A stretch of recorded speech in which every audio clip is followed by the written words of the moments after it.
What's up with you guys? It's your boy Ifayami Òrìsà Murua. Alafia to everyone out there. How y'all doing? Bamoni. Back with another video again, man. And I wanted to talk about a lot of things. I really don't know what to talk about, but I got a topic. I think of something.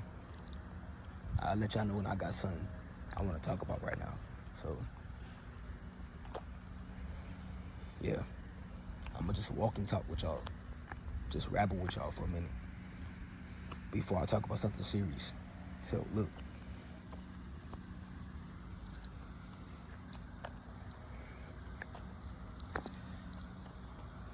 Y'all see how I'm living? So, listen. I'm finna talk about something serious. You remember, y'all know one thing about how when you are doing great in life, you start attracting people in your life that you never thought you was gonna attract. And it's gonna make you like surprised. When you start going on semen retention as a man, you start pulling women that you never thought you could pull.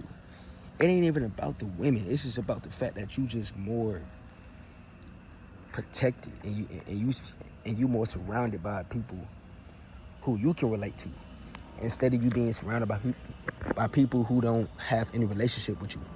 So when you start holding your sexual energy as a woman and a man, you start gaining more interesting people in your life that you never seen in your life. You start just attracting people, beautiful people that you never seen or thought of in your life. They start coming out of nowhere. So when you start holding your sexual energy, you start becoming a man again, right? You start being a leader again. You becoming that man again, how you used to be. You getting back to that inner state of yourself, of a child, basically. You're gonna be at the energy of a child.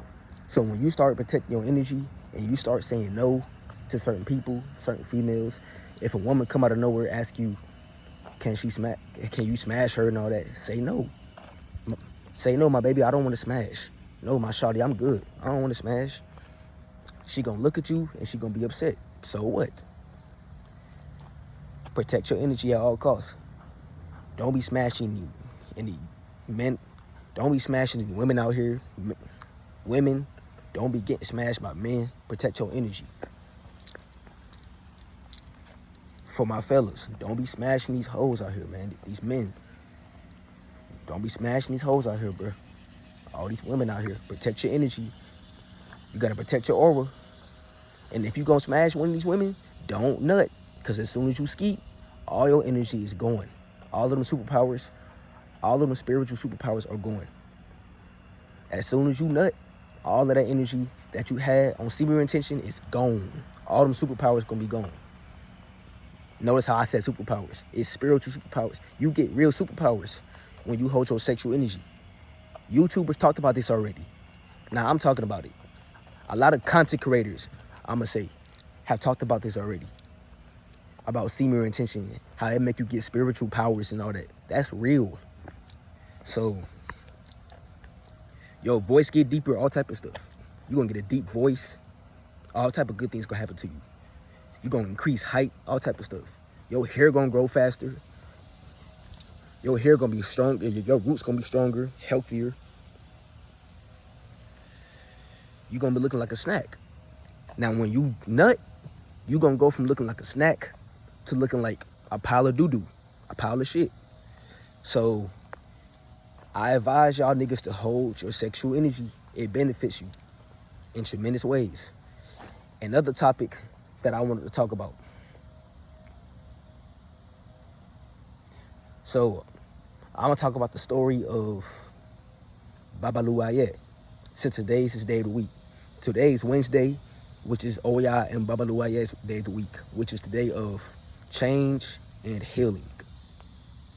Wednesday is the day of the Òrìsàs, Babalu Ayet and Oya. Oya and Babalu Ayet, which represents change, the dead, change, the dead, healing, and smallpox.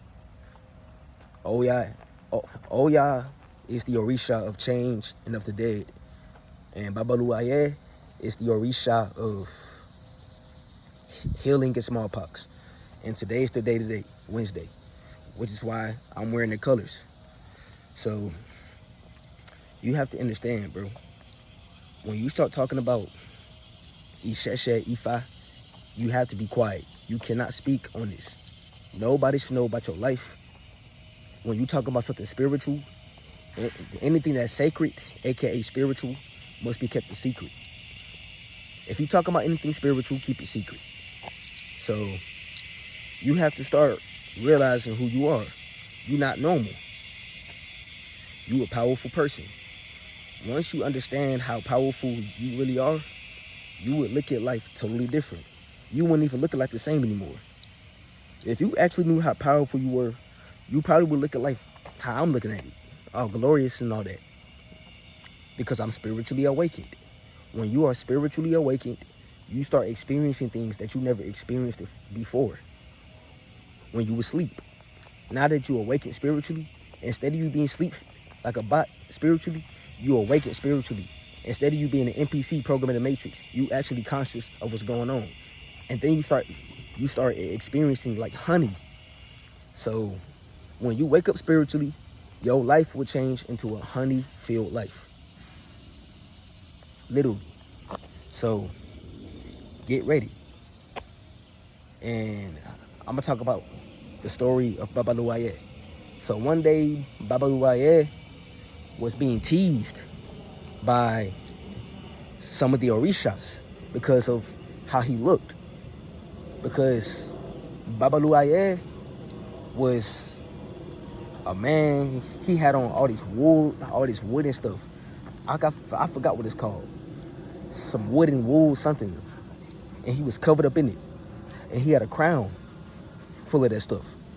And he was dressed in it.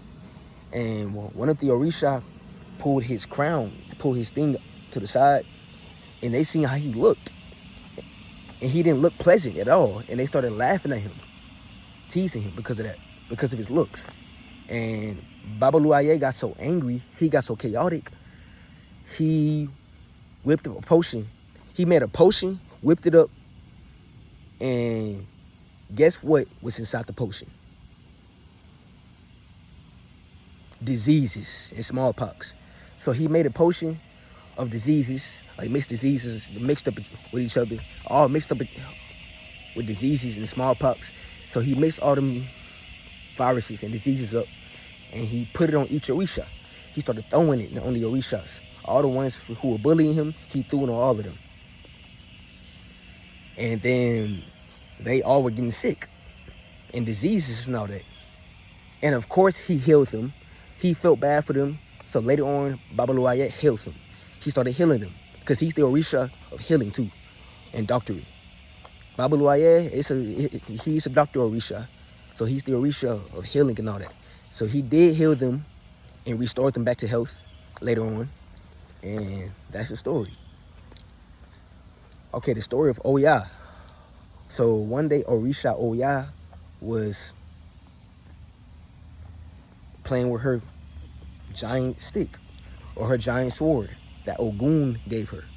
So Ogun, which is the wife, so Ogun, which is the husband of Oya. Oya is the wife of Ogun, was, until Shango took her. But yeah, we're gonna get into all that later on. But Oya was playing with her wooden sword, and she asked Ogun to take a walk with her. And then Ogun was like, why? For what? Like, you see me working. You see me bless my children and all that, and bless my devotees, the ones who believe in me and all that, right? Then Oya was like, oh my God, Ogun, why do you have to be so reckless and so, like, just masculine? I just said, can we take a walk? That's all I asked, Ogun. And Ogun was like, no, I'm busy right now. I can't do that with you right now. No, I'm busy. And so Oya walked off playing with her sword. Okay, you want to walk with me? All right, then. You never have enough time for me, Oya said. So Oya being conscious that Ogun would not spend energy cycles with her, because time don't exist. So we call it energy cycles. So Oya got sick and tired of Ogun not spending any energy with her, like any moments with her and stuff, right? So Oya was walking back, just walking with her wooden sword. And she ran into Shango. And Shango was so interested in Oya, he tested her. So he fought her, but it was a test. He challenged her to like a 5-second fight. And he started swinging first. No, I think he swung. No, she swung first. She swung at Shango first. And Shango dodged all her hits. All the swings that she did with her wooden sword, Shango dodged all of them. And he grabbed her by the neck like this, like sexually, like in a romantic way. He grabbed her. So Shango grabbed Oya romantically and was interested in her. And he gave her some magic potion of lightning, of some of his power. And some lightning was in her eyes. And she started spitting out fire. And then she went back to Ogun. Oya went back to Ogun, which was a huge mistake. She went back to Ogun and showed Ogun the power that Shango gave her. Shango asked Oya, no, not Shango. Ogun asked Oya, where did you get that power from, Oya? Where did you get that power from? He was hurting her. He was grabbing her by the shoulders tight. Ogun was so chaotic, he grabbed Oya so hard, yanking her by her shoulders. And Oya was like, Ogun, you're hurting me. Ogun, you're hurting me, Ogun. And Ogun was basically strangling Oya by her shoulders. He was grabbing her by her shoulders, strangling her hard. Like, well, where did you get that power from? Oya was like, Ogun, you're hurting me, Ogun. You're hurting me. You're causing pain to me, Ogun. And then Eshu Elegbara, he seen what Shango was doing with Oya. How he was playing with her romantically, challenging her to a fight, feeding her magic potions. And Eshu sent the message to Ogun. Because after Eshu Elegbara, then it's Ogun Lakaye. So Eshu Elegbara sent the message to Ogun Lakaye. And Ogun was like, Shango, I know you didn't just betray my standards like that. Oya ended up hitting Ogun. And Ogun hit her back. Because she broke out Oya hit Ogun because she was trying to break out of the bondage that he had her in. He was strangling her by the shoulders. So she slapped him of getting out of the bondage that she was under. And he slapped her back hard. She slapped him hard. He slapped her back harder. And then he pimp slapped her. Ogun pimp slapped Oya after she slapped him. She pimp slapped him first, and then he pimp slapped her after. Ogun does hit women. Yes, children of Ogun too. So children of Ogun have to watch out for hitting women. Be careful of not abusing women. Children of Ogun, if you are watching this, watch out for abusing women. You have to be careful about abusing women. Don't be putting your hands on women because your father did it. Don't be doing that. I'm pretty sure Ogun would not want his children hitting women. He would not want his children making the same mistake he made. So Ogun calmed down after the message that Eshu sent him. And Ogun tried to fight Eshu because Eshu was telling him, Eshu Elegbara is the Òrìsà of messages and truth. So he gonna tell you the truth. And you gonna get mad or you gonna be, it's how you take the truth. Because Eshu Elegbara, he gonna tell you the truth. But it's about how you take it. Are you gonna be chaotic or are you gonna be calm? Ogun chose to be chaotic and tried to kill Eshu because he told him the truth. And Eshu Elegbara was like, man, don't try to kill me. I'm just telling you the truth, right? I'm just sending you a message. And Ogun was like, man, you right. I'm so sorry, Eshu Elegbara. Ogun sincerely apologized to Eshu Elegbara. He was like, man, I'm sorry, man. My bad, man. I'm just mad about what Shango did, man. That's all. And your message just triggered me. Ogun told Eshu. So Ogun went back to Shango, and he confronted Shango about betraying him for stealing Oya from him. So Shango betrayed Ogun by stealing Oya from him. Ogun went to Shango and confronted him and challenged him to an immortal duel at Obatala's realm. So Ogun said, Shango, you traitor. And Shango was trying to explain himself of why he did it. And Ogun said, you know what, shut up. And Shango was like, watch your mouth. Shango told Ogun to watch his mouth. Like, bro, I'm a king. Who you talking to, bro? You better watch your mouth. So Ogun challenged Shango to an immortal duel. Shango ended up beating Ogun. And Ogun, he got the immortal sentence of imprisonment. Ogun challenged Shango to an immortal duel. And Ogun told Shango that whoever loses gets immortal imprisonment on earth. Whoever loses the fight, the battle, is banished to immortal imprisonment on earth. Shango beat Ogun so bad, he slammed him, punched him, and beat him. And Ogun was so upset that he got a lifetime of imprisonment on earth. And Oshun felt so bad for Ogun. This is when Oshun felt so bad for Ogun. She left Shango for Ogun. So Oshun betrayed Shango and left him for Ogun. So Oya left Ogun for Shango. She betrayed Shango. No, Oya left Ogun for Shango. Oya betrayed Ogun and left him for Shango. And Oshun betrayed Shango and left him for Ogun. This is when Oshun felt so bad for Ogun. She went over to cheer him up because he got a lifetime imprisonment on earth. And he was so upset because of that. So Oya, Oba, and Shango were watching how Oshun goes over to Ogun, and they sitting there watching her like, girl, what you doing? Come back.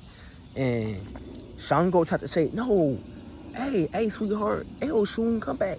Hey, my love, my wife, come back. And Oshun was like, somebody has to help. Oshun told Shango that Ogun needs help. Somebody has to help him. So Oshun went out to help Oshun went out to help Ogun and to cheer him up and heal him and stuff. She whipped out her honey magic and smeared it all on his face and got him seductive. Oshun made Ogun fall in love with her by smearing honey all over his face. She took some of her honey out of her honey pot and started smearing it all on his face. Ogun fell in love. He was like, oh my God, like, wow. He couldn't believe himself. Like, woman, what are you, like, you seducing me? That's basically what Oshun did. She basically seduced Ogun righteously, purely. Not taking her clothes off and all that. No. She was seducing him the real way with the honey and all that. After she smeared honey on his face, she hugged him tightly, grabbed him. She grabbed him like this and hugged him with a soft hug, tightly, just rubbing his back. And Ogun started crying, like tears of joy and tears of excitement. He was crying for the first time, tears of joy. Oya, Oba, and Shango looked at Ogun like, bro, is this the real Ogun? Do we know this Ogun? We don't know him because Ogun don't cry tears of joy. And he never sure don't laugh. And so Ogun was laughing so hard at Oshun, how she was cheering him up. He was laughing with Oshun so hard, Oshun started laughing with him too. She was laughing right with him, like, cheering him up. Ogun and Oshun Oshun married Ogun. Ogun got married to Oshun later on that day because of Oshun doing that. And Ogun told Shango, you know what? I don't even want Oya no more. Man, I want Oshun. Shango, man, you can have Oya. I don't even want her no more. And Shango was like, okay, shit, brother, you ain't got to tell me twice. And that's what happened. And it's your boy Nico Lightworker. It's your boy Ifayami Òrìsà Muwa Odabo. I'm out.